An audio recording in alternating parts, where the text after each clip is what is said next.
Kai is in the crosshairs, and the stalker is done waiting. Let us start with Trina's stalker, because what happened in a recent episode moved this threat from unsettling background detail to something that should have everyone in Port Charles genuinely alarmed, and it happened in a single image that said more than pages of dialogue ever could. The stalker took a photograph of Trina and Kai together. A normal couple photograph, the kind that exists on every phone, in every relationship. And then they digitally removed Kai from it.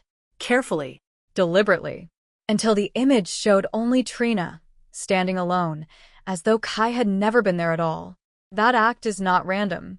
That act is a statement of intent delivered to no one but the person making it, which makes it more frightening, not less. The stalker is not performing for an audience.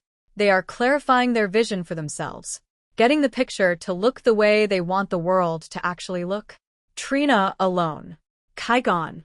And in the language of obsession, erasing someone from a photograph is the thought that precedes trying to erase them from reality. Kai is a genuinely good person.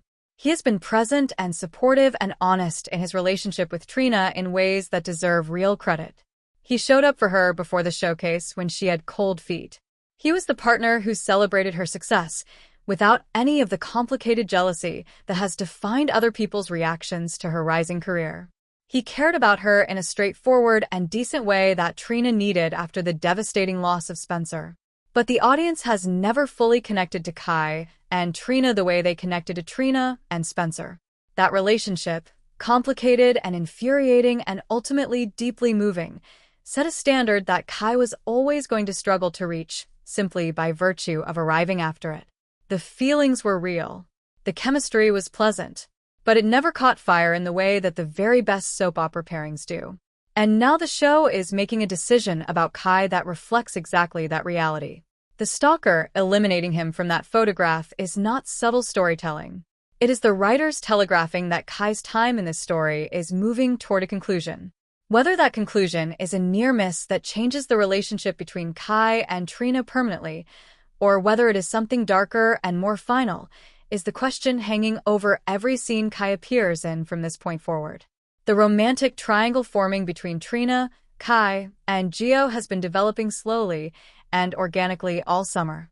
Joe's connection to Trina, through their music, through the showcase, through the shared vulnerability and shared triumph of that experience, has created something real.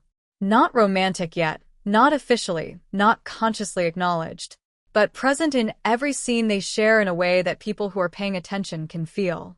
If Kai is removed from that picture, in whatever way the story chooses to remove him, the space that opens up is the space Gio naturally moves into.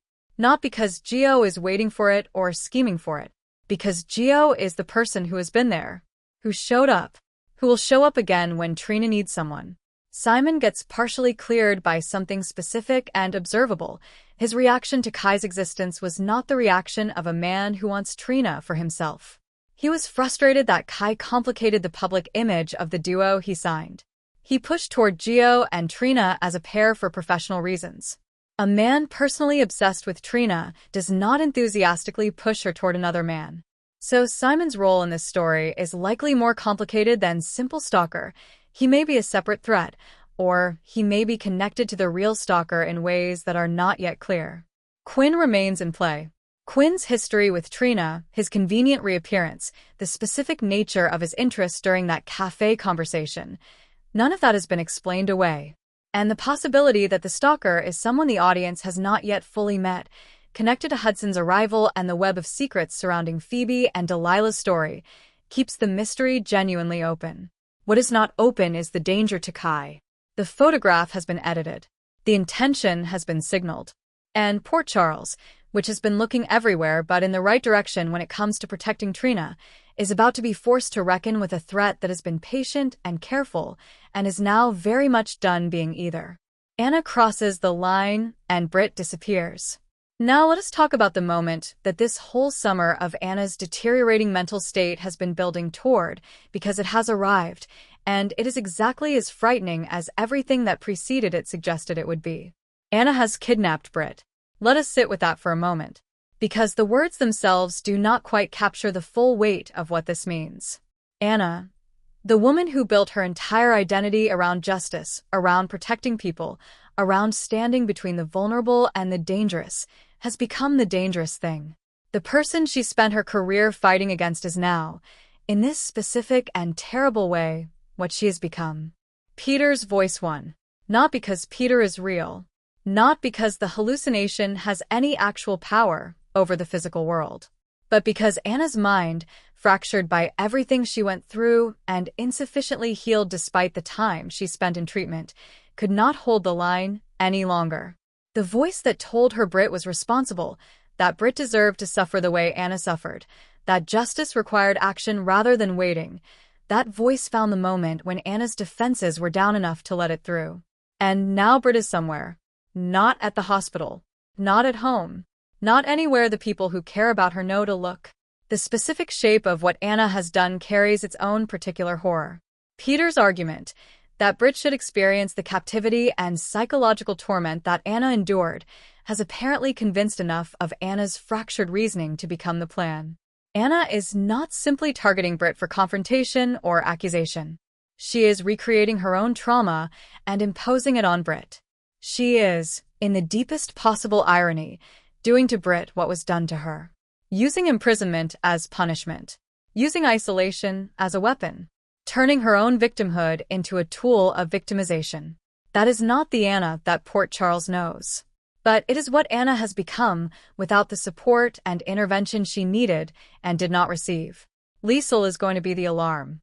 When Britt stops appearing where she is supposed to appear, when the hospital flags her absence, when the calls go unanswered, when the particular kind of worry that comes from knowing someone well enough to recognize when something is genuinely wrong settles into Liesl's chest, she is going to move.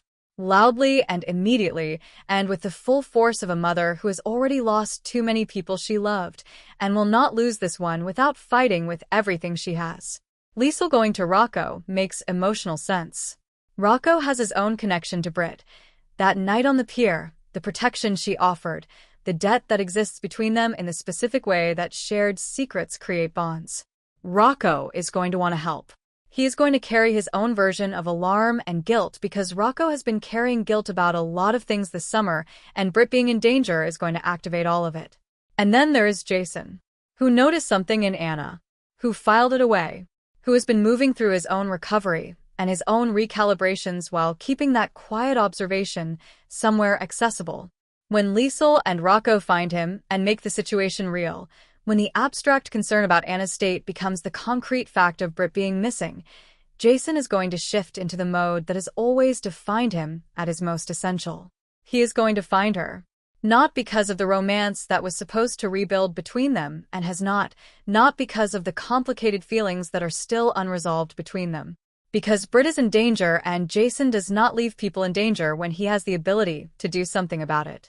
That has always been true of him, and nothing he went through in Jakarta changed it. The rescue scenario being pointed toward Jason finding both Britt and Anna, getting Britt out, and in doing so potentially creating the crisis that finally forces Anna's secret into the open where it can actually be treated, is exactly the kind of story that serves multiple purposes simultaneously. It resolves the immediate danger. It creates the conditions for Anna to finally get real help rather than the performed recovery she has been presenting. And it gives Jason a moment of action that is not about romance or complication, but about the most fundamental version of who he is. Britt surviving this, being found, being freed, having to process what it means that Anna of all people was the one who did this to her, is going to change her. Not in a dramatic, announced way, but in the quiet way that surviving something genuinely terrible at the hands of someone you thought was safe changes how you understand the world. Britt has already been through so much. This is one more thing. And how she comes out the other side of it is going to define the next chapter of her story in ways that are not yet fully visible. Anna needs help. That is the most important thing. Whatever she has done, she is a person whose mind has been working against her in ways that were never properly addressed, and the consequence of that insufficiency is now a crime she will have to reckon with. Getting Anna real treatment, not the surface-level performance of wellness she has been maintaining, is the thing that serves both her and everyone around her. And Jason, who notices things, who has been carrying his own version of the question of what is wrong with Anna, may be uniquely positioned to make sure that happens.